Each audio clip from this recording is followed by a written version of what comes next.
That is because these are old manufacturing warehouse distribution buildings that were part of a seaport that is no longer as active of a seaport, although we're about to change that shortly. And these buildings sat here underutilized. Once I say to everybody, they were basically shipping containers before the advent of shipping containers. So before shipping containers, everything would come off the boats and go right to where you're standing. You know, everything will go onto rail cars. You're going to see our courtyards. They're actually old train stations that we turned into courtyards. Rail cars would come into the courtyards. Everything would get hand loaded up into the buildings, sorted, stacked, etc. Go back out to trains or trucks and off to the end user. As soon as you had shipping containers, you didn't need buildings like this anymore. That stage got skipped, and everything comes right off the boat. Shipping container goes right onto a truck or a train, off to the end user. Everything then moved to New Jersey because you just needed land for that. There wasn't enough land here. These properties sat here underutilized for 50 years. Maybe 1,500 people working here, 20% occupied. Now we're almost 80% occupied, 8,500 to 9,000 people working here every day.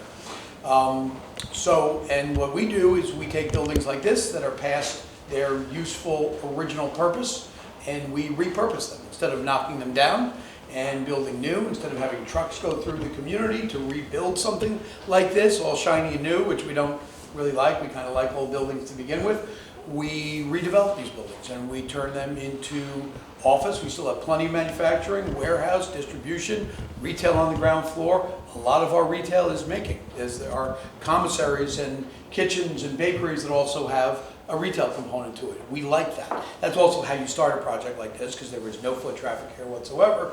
So you need people that really want to make stuff and bake and things like that. That's really what they want, but you get them to do retail for you.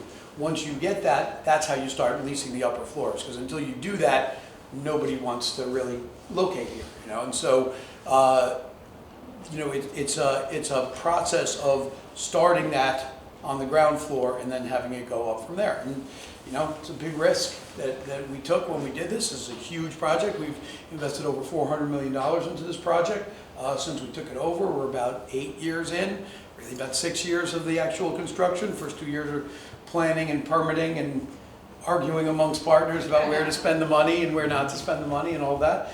And I think we're there. And what you'll see on the ground floor is really what we like to do, and we call it curative retail.